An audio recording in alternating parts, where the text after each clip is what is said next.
So, in the name of Almighty, I start this lecture, and this is Saurabh, guys.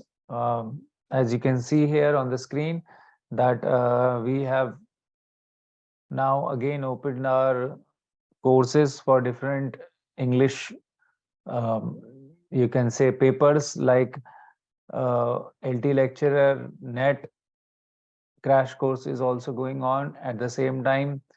For KVS, TGT, PGT, the batches are running on. So we welcome all of you to this live session of SSJU PhD entrance exam part 2, where I earlier covered in my first video, I covered the questions till 35 number. Now we know that total 70 questions were there. And so let's set the ball rolling and let's start the question paper directly from question number 36, right? So question number 36 is, in which novel of Hardy does the character Philosopher occur?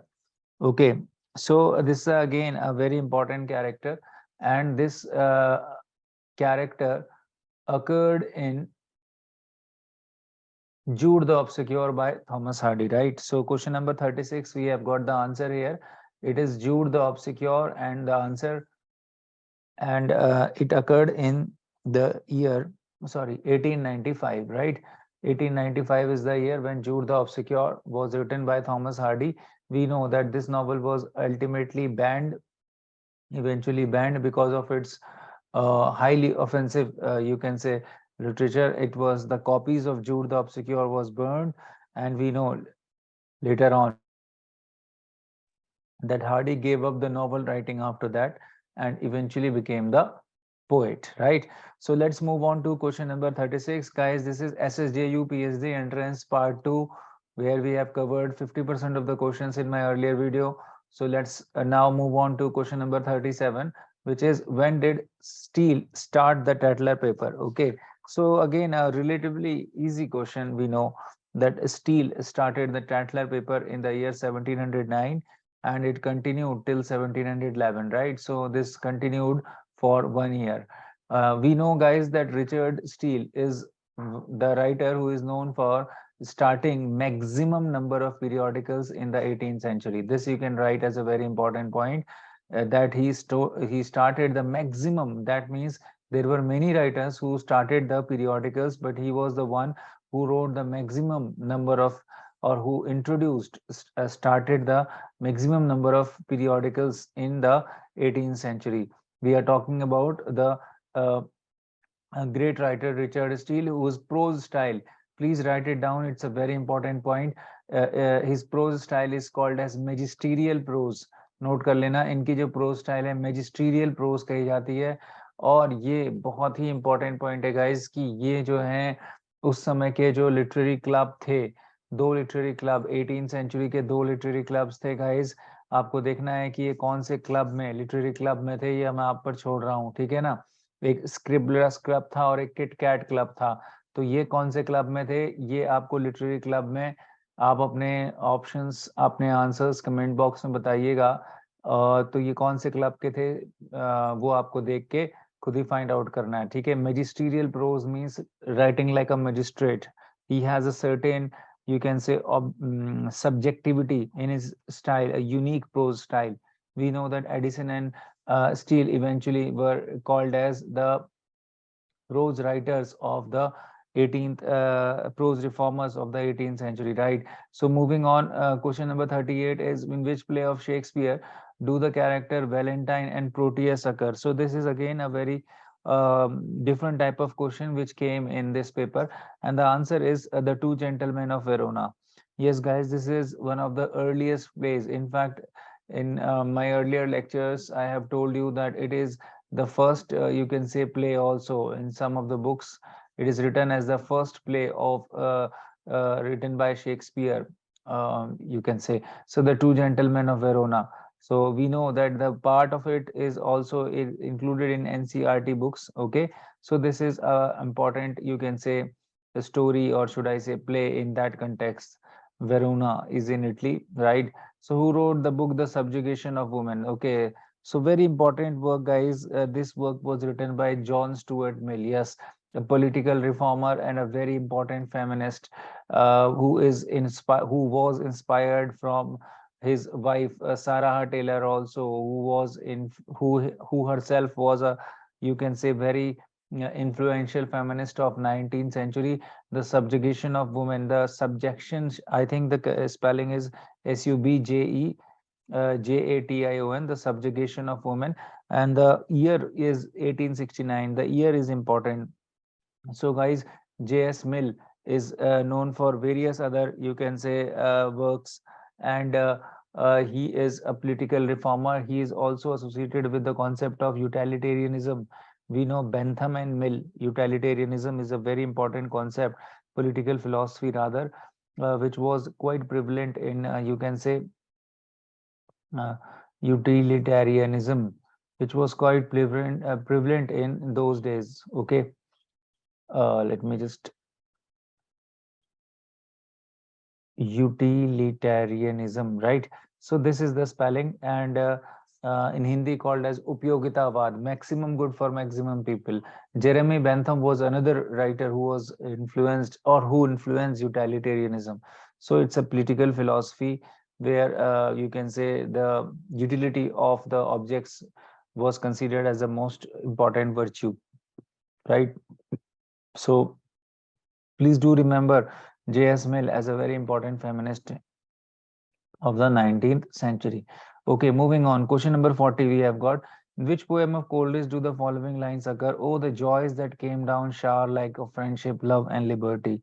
Right. So this is actually a poem which is written by Coleridge, and this is Youth and Age. I would mark it as a very important poem because in most of the papers I have observed that they are been asking question from this poem. So please do write this poem as a very important poem, and write means this is you can say a kind of activity for all of us.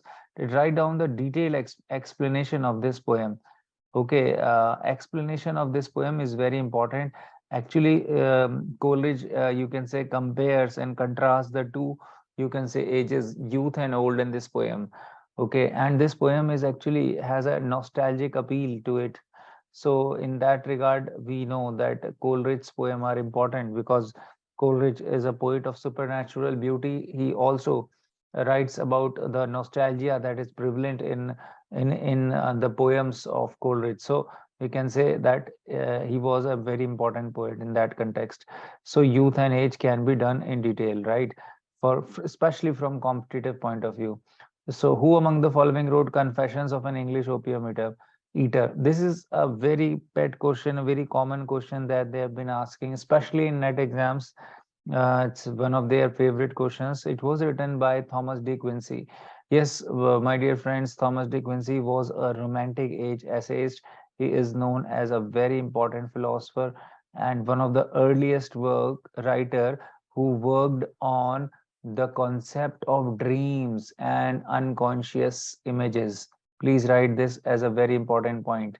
He is one of the earliest philosopher who worked on dreams and unconscious images. Here you can just immediately connect him to Sigmund Freud. We know Freud is the father of modern psychology, but he is known as one of the first, you can say, forerunners of the field of psychology. Although he did not directly start it, but Thomas De Quincey is known as one of the first thinkers who worked on dreams and unconscious images. Suspiria de Profundis, if you want to write, this is the Latin work that he wrote, Suspiria de Profundis. It is considered as the first treatise on dreams. Suspiria de Profundis, very important work. So it has a Latin title. So it's considered as one of the first treatise on dreams. Thomas De Quincey is known as one of the very important writers who wrote in the Romantic era, and this work has a huge impact. We know that in the Romantic age there were Anglo-Chinese wars which were fought as called as Opium Wars. and there was a lot of illegal opium that was being smuggled to England from China. So that was the context kind of, and most of the writers from Romantic era, they were infamous for their use of this drug opium, right? So let's move on to question number 42, guys. Where was Mikhail Bakhtin born? Yes. So this is a question that they have asked, and if you are intelligent enough, you will immediately know that Bakhtin was a writer who belonged to which philosophy or theory. He belonged to Russian formalism. As the name itself suggests that he is, of course, a Russian. So Somerset we know is a county in England, so you will definitely rule this one out. Now, out of these three, yes, there may be some confusion, and this question demanded a kind of intellectual guess. So the answer is Orel. Orel is a place in, you can say, Russia, and south of Russia rather. And what was the lifespan of Bakhtin? Bakhtin's lifespan is from 1895 to 1975, right? So please write Bakhtin as one of the early founders of Russian formalism. A very important thinker, Bakhtin, gave us some important concepts. Please write down the names of the concepts which Bakhtin gave to us. Like he worked on a theory called as dialogic criticism. Then Bakhtin gave us a concept called as carnivalesque. Very important concept. I will not go into detail into this. And then he also gave us the term called as chronotope. These are three very important terms, guys, that he gave to us: dialogic criticism, carnivalesque, and chronotope. Especially his dialogic criticism, he researched on the works of Fyodor Dostoevsky.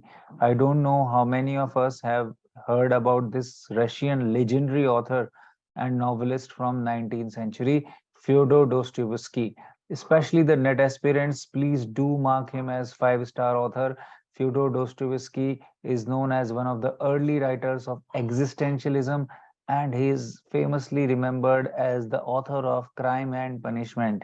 Yes, who can ever forget the irresistible hero of Crime and Punishment called as Rodia, Rodya.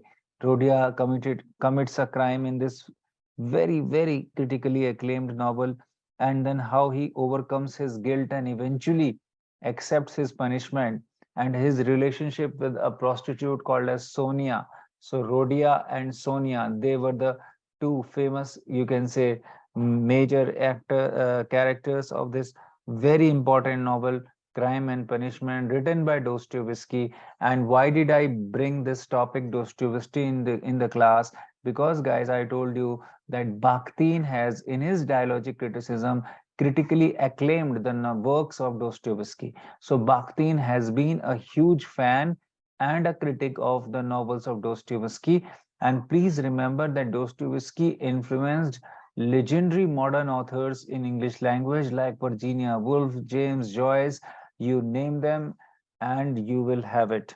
So there were many writers who were hugely and directly inspired from the writing styles of Dostoevsky, who was a 19th century existentialist writer. Now this word becomes very important. He was the first writer, one of the earliest writers who worked on the theory of existentialism, which later on became a hugely popular concept among the modern novels. I hope, guys, that you are liking the class and you are getting the flavor and the taste of the class. Please do respond by giving your wonderful comments in your chat box that whether you are liking the lecture so far or not. I hope that you will enjoy the quality that I am trying to bring to the plate. And also, most importantly, with each question, you are learning different other points also. So I need responses from all of you so that this class becomes a magnetic class and it becomes, it always works the two ways. It's never the one-way traffic in my class. I always like to have the opinions of all of you so that it helps me in getting a better learner as well, right? So okay, so all of you are enjoying the class, so that's good to see. And let's okay, so that's wonderful, the responses that you are giving. So let's quickly move on to question number 43, guys, where this the writer is saying that whom does T.S. Eliot? Now this is a very important, you can say, question. Just give me a second.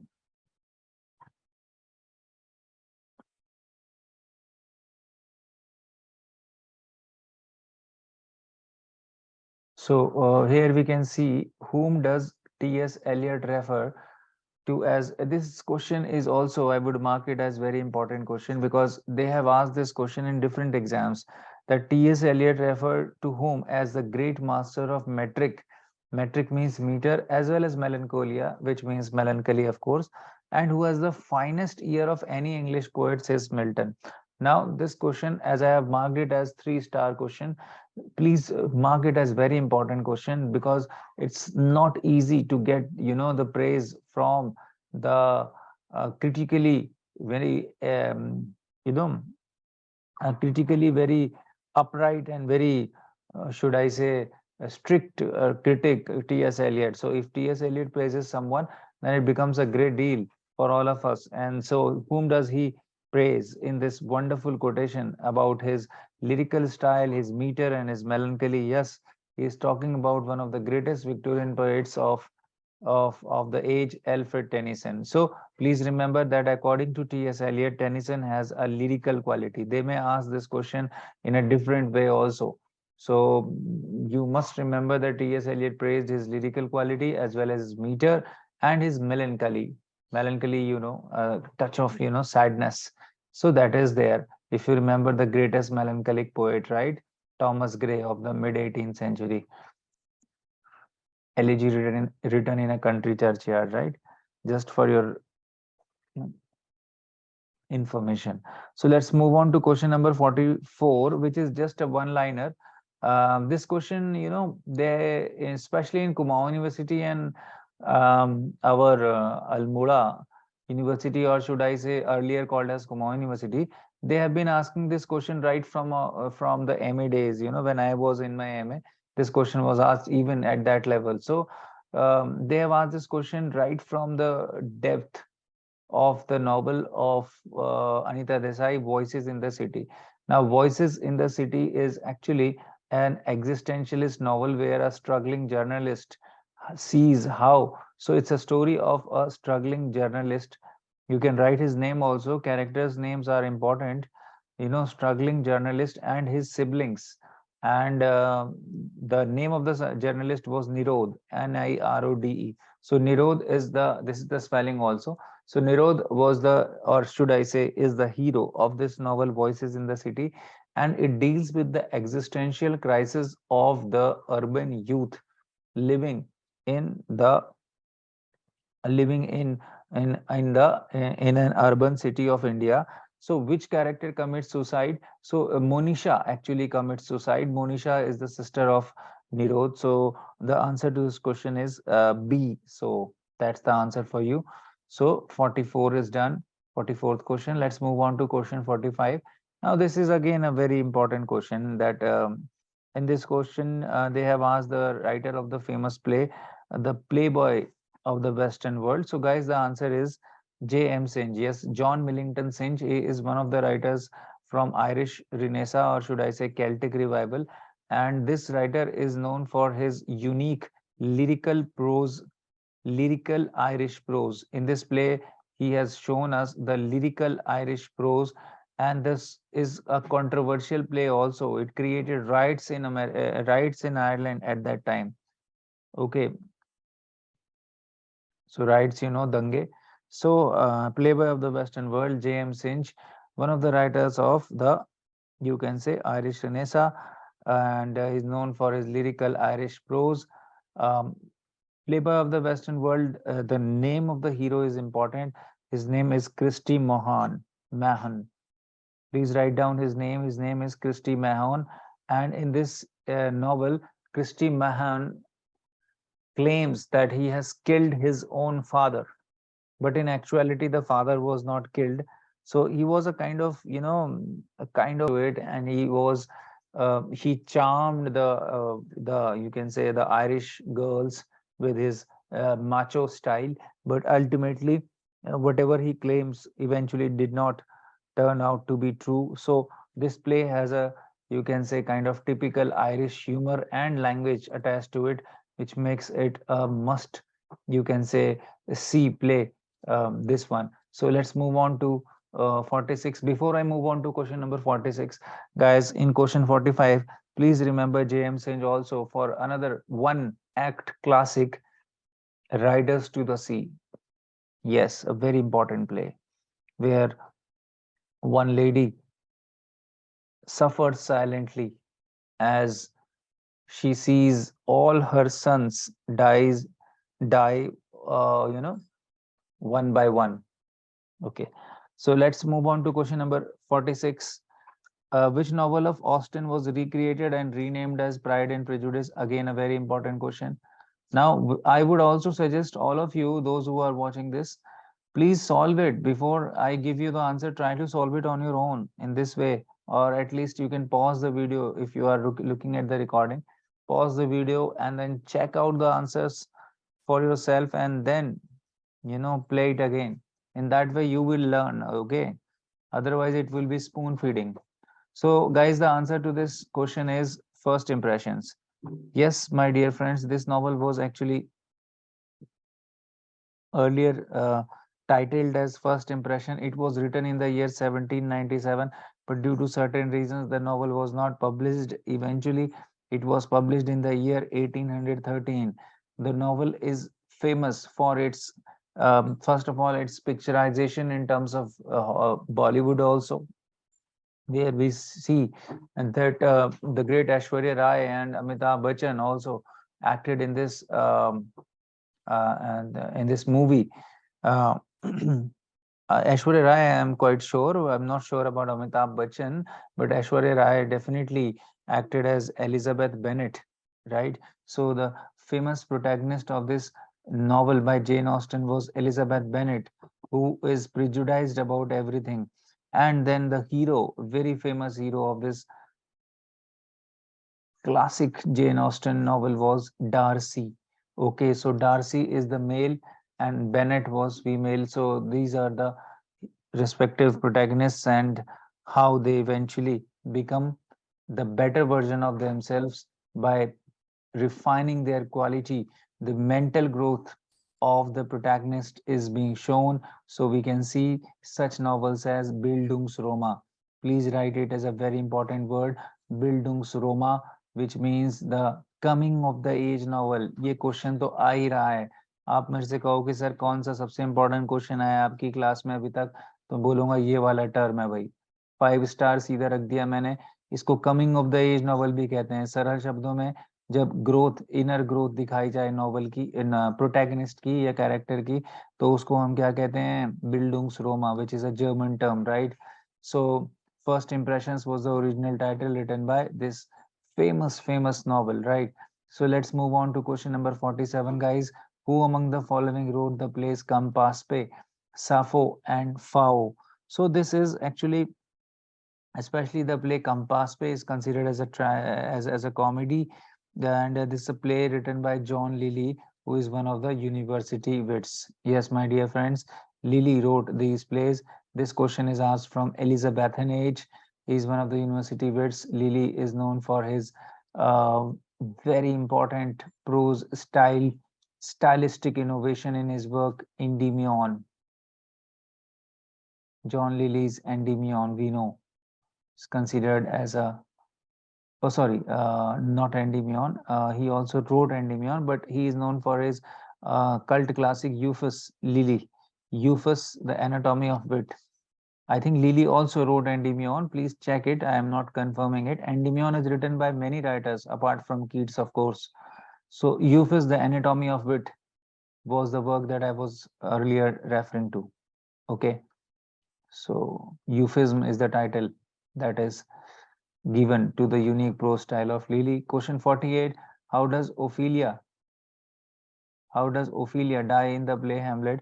It's a no-brainer, guys. If you have done this question, we know that Ophelia died by drowning. So drowning is the answer. So question number 49. Who coined the term theater of the absurd? Now, this question has been asked multiple times in all exams. across India, right? So this is Martin Esslin, he who coined this term in his essay by the same name in the year 1960. Martin Esslin was a critic, but generally this the term as the term absurd was actually derived from the essay by Albert Camus called as Myth of Sisyphus.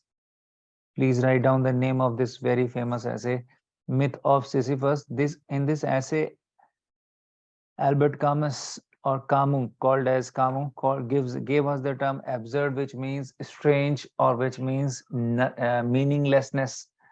Okay, but the term theater of the absurd, which is written here, theater of the absurd, this was coined by Esslin. So this question has a certain twist in it. If they ask that who gave the term absurd, that was given by in this essay by Albert Camus, who was a French theorist. Albert Camus is also a Nobel recipient. He was also a Nobel Prize winner, right? So he's not a, you can say, simple man. He's a critically acclaimed person. And Martin Esslin was a critic who just simply coined this term in his famous essay in the year 1960. And what did I tell you in Theater of Absurd? What is the major thing or what is the major theme of the Theater of Absurd? That is meaninglessness of life. They show the meaninglessness, जीवन की निरर्थकता को दिखाते हैं. और मैंने ये बताया था कि जो थिएटर ऑफ एब्सर्ड है ये डिराइव्ड किससे है बेटा? ये डिराइव्ड है एग्जिस्टेंशियलिज्म से. किससे डिराइव्ड है? एग्जिस्टेंशियलिज्म से, right? Okay, so next question they asked is that when did execution of Charles I happen? So it's an important question, but for those who have earlier studied it from KJ or those who have strong command over literary ages, they would easily solve this question. 1649 is the year when Charles I's execution happened, right? So it's again a no-brainer for the serious aspirants. Who wrote Reflections on the, now this word here, resolution, is actually incorrectly typed. It has to be, or it should be rather, revolution. So Reflections on the Revolution in France was published in 1790, and this work was written by a essayist of late 18th century, and he was Edmund Burke, right? So Edmund Burke wrote this work, Reflections on the Revolution in France. Okay, so just correct the spelling also. It's not resolution, it's revolution. Okay, so let's move on to question number 52, guys. Who wrote the author, or who is the author of the Celebs in Search of Wife, right? So यहाँ पर there is again a spelling error. Please correct it. It's Coelebs, Coelebs. Please correct the spelling. It's not CAE, it's Coelebs. Coelebs or Coelebs in Search of Wife. This is this is a novel written by Hannah More. Now the novel is actually written in the year 1809, and the word Coelebs refer to, it's a surname of a British family. So it's a surname of a British family, right? And in the novel, you can say the novelist was Hannah More. So it's a very, I should say, unfamiliar author. They have asked this question. I would say it's a difficult question. So those who have really studied in detail, they would be daring to answer this question. But at least we have got the answer now. Now that we know about Hannah More, just write a little bit about her. She is actually a British Christian moralist, right? So she is a British Christian moralist. Okay, in her writings, you can see the morality of the 19th century, early 19th century. So Hannah More wrote this novel, Coelebs in Search of Wife, 1809. So it's not, it's 1809, right? Early 19th century. Okay, so that's a detail about this question. Let's move on to question number 53, which is again a relatively easy question where you can just mark it out as an important one also. So whose death is lamented in Milton's Lycidas? We know, guys, that's one of the greatest elegies ever written in English literature. Here the death of Edward King was lamented by Milton, and the great work came out in the year 1638. Lycidas is known as one of the classic examples of pastoral elegy and is considered as one of the high points of Milton's poetic career. We know Milton for Paradise Lost, of course, but Lycidas is not a mean achievement either. Okay, let's move on to question number 54. Who wrote Discourse of English Poesy? Now, this is actually a question that they have asked from history. The answer is William Webb. This question is, again, I will put it in a difficult question category, and he is one of the earliest rhymers. Those days they were not referred as critics, they were called as rhymers, means the one who dabbles in poetry, or the one who writes about the meter and all those things were called as rhymers.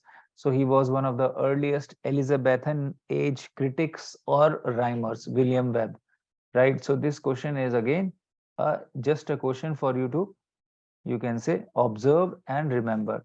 Now, which language Gower wrote his Confessio Mentis? Now, this question they have asked earlier, that who wrote Confessio Mentis? They have answered it in this question itself. So in the paper, the answer to the earlier question was already given. So John Gower's the Confessio Mentis was, of course, written in English. We know that those days it was Middle English. We are talking about the age of Chaucer, of course. And this great work was written in the year 1390, guys. And we know, guys, that Confessio Mentis, it is a Latin title, but it was written in Middle English. It means the confession of the lover. Okay, and John Gar wrote this work on request of Richard II. Okay, Richard II was king of England at that time. So on request of Richard II, he wrote this work, and it's a huge work, guys. It is a monumental work. It has 33,000 lines. Yes, would you believe it? 33,000 lines. Huge work, huge. And it also is written in the form of frame narrative. That means a character comes and then he tells his story within the story. So story within the story is called as frame narrative, right? Let's move on to question number 56. Who is the author of Chaucer, a select biography?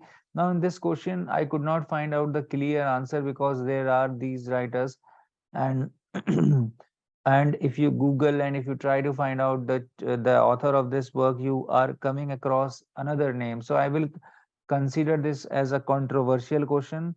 Question 56, you can cut this out and you can write the name, which is actually a very important name, John Leslie. Okay, Leyesle, John Leslie.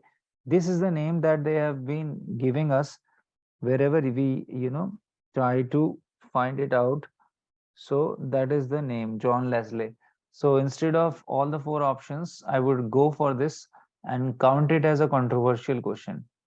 Okay, let's move on to question number 57. What is the political background of the play The Spanish Tragedy by Thomas Kidd? So Thomas Kidd wrote this Spanish tragedy is considered as the first, you can say, first revenge tragedy, if you remember it correctly, and it's also considered one of the first Elizabethan tragedy, right? So uh, actually, all of us know that actually in which year, we know that defeat of Spanish Armada occurred in which year. So usually people go with, but there is no option given here. Otherwise, we would have got confused that defeat of England over Spain, because that is what Spanish Armada was all about.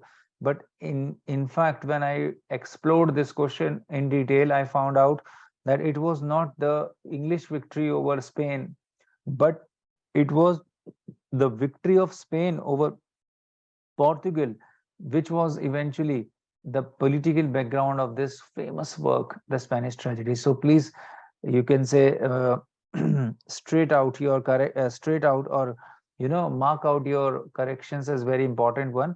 That victory of Spain over Portugal in 1580 was the background of this play. And at the same time, if you want, you can just write the bigger fact. And what is the bigger fact, guys? That the defeat of Spanish Armada eventually occurred in the year Spanish Armada. Armada, the fleet of ships. It occurred in the year 1588, right? So It's a very important, in this defeat of Spanish Armada, England defeated the Spanish Navy. And where did the defeat happened? It happened at the Battle of Gravelines, right? The defeat happened at the Battle of Gravelines. You can write it as very important one. Battle of Gravelines at the coast of France. Please write down the complete fact. This I am writing about the defeat of Spanish Armada. Where did it eventually, the Spanish were defeated? They were defeated at the Battle of Gravelines at the coast of France in the year 1588. Who defeated them? The English Navy defeated the Spanish Navy. So this is a related fact, but the actual fact was victory of Spain over Portugal, which happened in 1580. Okay, and so this is the political background of Spanish tragedy, a play by Thomas Kidd, who is one of the university wits, right? I hope my pace and everything is perfect for all of you. I am keeping this lecture a little pacey because we have the target in front of us. We want to eventually complete the solutions of this SSJU, Soban Singh Jeena University PhD entrance English paper that was conducted on 15th of January 2023. So let's move on to question 58, where they are asking about the hero of Marlowe's Tamburlaine was born as a. So, dear friends, this is a very important word, Scythian shepherd. Yes, Scythian refers to a kind of, a Russian or a place near Russia, Scythian shepherd. So basically, he was actually a shepherd before eventually becoming the emperor of the Central Asia. Yes, in Hindi, we call him as Taimur the Lame, और in Hindi Taimur लंगड़ा या lung, Taimur lung कहा जाता था. If you remember, वही तैमूर हैं ये, इनको इंग्लिश में टेम्बरलिन कहा गया. और ये प्ले जो है क्रिस्टोफर मार्लो का, इसको first popular success of Christopher Marlowe कहा गया. इससे पहले भी लिखे थे प्ले इन्होंने, मगर इनका पॉपुलर प्ले जो था वो टेम्बरलिन हुआ. बहुत ही फेमस, बहुत ही खतरनाक विलेन है इसमें. ये टिपिकल, जिसे हम कह सकते हैं एंटी हीरो है, विलेन हीरो होते हुए भी विलेनियस क्वालिटी रख रहा है. ठीक है, तो उसके बाद फिर हम बढ़ते हैं क्वेश्चन नंबर 59 में. Guys, which on the following is a picaresque novel? Right, the answer is Robinson Crusoe. So the novel was written in the year 1719. This is considered as a precursor of the English novels. Robinson Crusoe was written by, of course, Daniel Defoe. We know Daniel Defoe was a Scottish novelist and a spy, government spy. He was a journalist, of course, and his cult classic Robinson Crusoe, uh, is considered as a picaresque novel. Now, picaresque, the word picaresque is derived from the word Spanish word picaro, which basically means a rug, a knave, a criminal, a petty criminal. Okay, these are the words for you to write down. Rug or a knave, which means a petty criminal.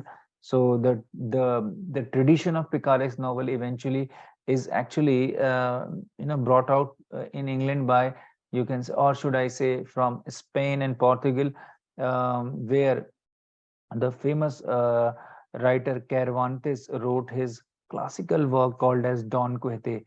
Please write down, this is a very, very important work, guys. Don Quixote was written somewhere in 1603 or 4, something like that. It was eventually written also. The second part was written. It is considered as the first European modern novel, and the work is copied numerous times at multiple levels in England. So it's called as the first European, you can say, modern novel. Don Quixote is considered as a cult classic in all, you can say, of Europe. And this novel launched the tradition of what is called as picaresque novel. Okay, Cervantes is a very important writer. Okay, he from this Spain, Portugal region. Okay, so I hope you are getting what I'm trying to say. Okay, so through Robinson Crusoe, I have given you a short, brief history of how the word picaresque came and what are its eventual outcomes. What were its eventual outcomes? Question number 60 is, who among the following is not an imagist? Now, imagist was a movement in modern poetry It was considered as the biggest movement in modern poetry, and it was led by Ezra Pound, of course, who was an American who settled in, you can say, outside America in France and London eventually. So we are being asked that who is not an imagist. So Rossetti, my dear friends, is the answer because he was a pre-Raphaelite.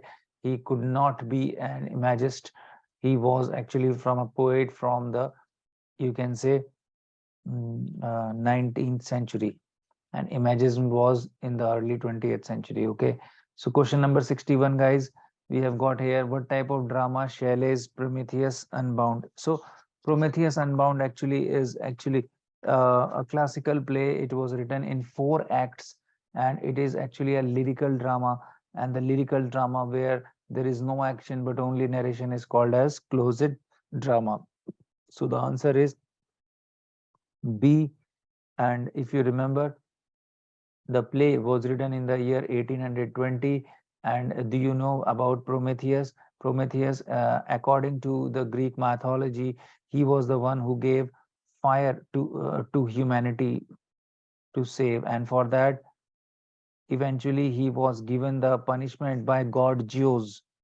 God Zeus, Zeus, God Zeus gave Prometheus the punishment where he was, if you remember the famous image where there was this mountain, and Prometheus was literally tied with his hands, hands, and hands were pinned down by the nails, and he was eaten very slowly, gradually by vultures. His whole body was being eaten away. So, very, very, you can say, torturous punishment given to Prometheus by God Zeus. So, that's the whole story about this Prometheus Unbound, who gave fire, or should I say, thunder to humanity to save the humanity, okay, from the ultimate crisis.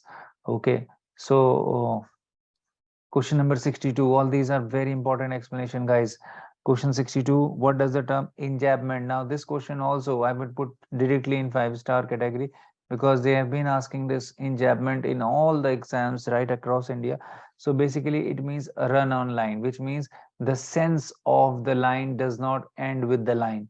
So if you see, if there are 4 lines in a stanza in a poem, then when the sense does not end here and it continues till this line, and then this line, and then this line, and then eventually once the stanza also ends, still the sense continues to the next stanza also. So these dotted lines, these represents enjambment. So run on lines, run on means where there is no end. With the end of the stanza, there is no, I would say, not with each line but with each stanza. So I would redraw the diagram. Say for example, if there are couplets, there are 3 couplets, then from second couplet to third couplet there would be an enjambment. So you can draw it in a better way. So these dotted lines, what does it represents? They represents the run on lines, right? So they represent the enjambment.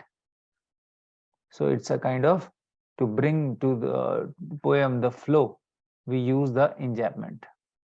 It's just opposite to end stop line.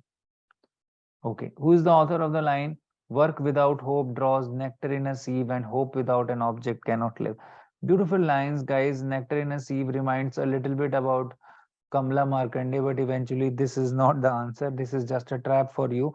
The answer is actually, it's a poem, you can say, written by St. Coleridge. Okay, this poem was written in the year 1825, and the title of the poem was "The Work Without Hope." Very, very important poem, and this poem is considered as a prequel. Prequel, kind of, sequel means जो बाद में आता है, prequel means जो पहले आ जाता है. Prequel to Dejection and Ode. So this poem is considered as a prequel to Dejection and Ode. So Dejection is again a very important poem by Coleridge. उससे just पहले की poem मानी गई है, Work Without Hope. तो here Coleridge talks about, खासकर hope without an object cannot live, ये line बहुत बार पूछी गई है, नोट कर लेना. तो Coleridge कहते हैं कि हमारा कोई ऑब्जेक्ट और एम होना चाहिए और उसके लिए हमें होप होनी चाहिए, और होप होने के लिए हमें क्या होना चाहिए, हमारे पास हमें जो है वर्क करना चाहिए। तो यानी कि जब हम वर्क करेंगे, वर्क करने के पीछे हमारे होप होती है और होप के पीछे हमारा एम होता है। तो अपने लिए भी लिख लेना गाइस दैट पहले क्या होना चाहिए, आपका एम होना चाहिए, तभी आप होप करते हो, और जब आप होप करते हो तब आप वर्क करते हो। So in this way it works, it never works in the reverse way. According to Coleridge, first you should have aim, then it only creates hope, and then eventually you start doing your work. So that's why we say that don't go aimless in your life, right? So aim is the most important thing, even that, even the thing which create hope, right? So which philosophy Coleridge introduced to English thinkers? We know that Coleridge was a big fan of German philosophy, and his poems we see the German philosophy being introduced multiple times. So answer is B, right? In question 65, which poem Yeats used the phrase artifice of eternity? Now in this poem, which poem, Sailing to Byzantium, he uses this famous term, and this poem was included eventually in the very famous collection which is considered the most mature poetry collection of Yeats, which came out in the year The Tower in the year 1928. Okay, and Byzantium here represents Constantinople. Okay, Constantinople, the holy city of Constantinople. Okay, so the answer is B actually, no? It's not C. So artifice of eternity, it actually refers to immortality of arts.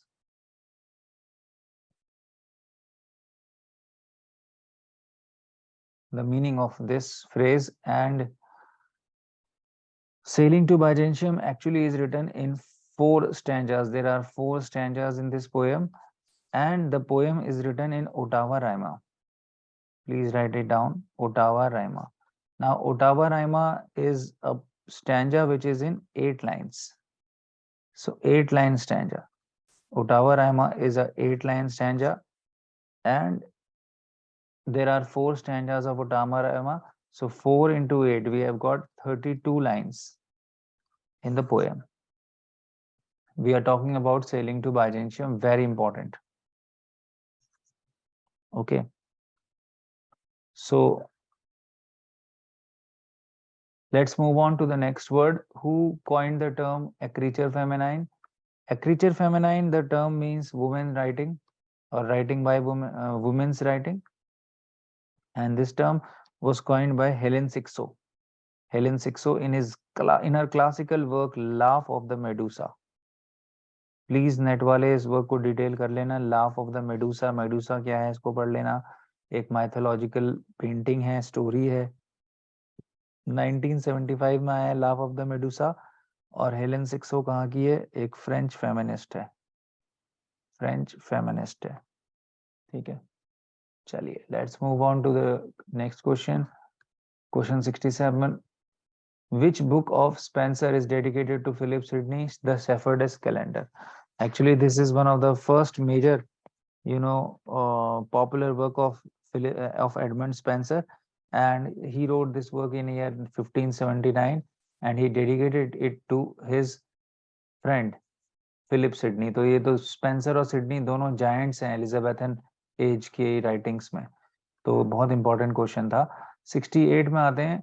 African literature से पूछा है, या should I से black या colour literature से पूछा है। नेग्रीट्यूड movement बहुत इंपॉर्टेंट, हम लोग नेट की क्लास में पढ़ रहे हैं। नेग्रीट्यूड मूवमेंट, बिग मूवमेंट्स को हमने पढ़ा है। तो इसमें एम सिजेर, जो कि एक फ्रेंच स्पीकिंग ब्लैक्स के बीच में नेग्रीट्यूड मूवमेंट आया था, तो एम सिजेर ने ये पेरिस में, जो कि इसका जो एपिसेंटर था इस मूवमेंट का वो क्या था? पेरिस। तो फ्रेंच स्पीकिंग ब्लैक्स के बीच में नेग्रीट्यूड मूवमेंट आया था। सिजेर उसके जो है लीडर थे। यहाँ पर सिजेर के साथ एक नाम और लिख देता हूँ, Leopold Senghor. Now Senghor eventually became the president of Senegal. Senegal as a nation was formed because of this negritude movement. Okay, so French speaking blacks ने eventually एक nation form किया सेनेगल। तो नेग्रीट्यूड अगर आप लोग एमए में पढ़ रहे हैं अभी, तो नेग्रीट्यूड आपका आएगा ब्लैक स्किन व्हाइट मास्क।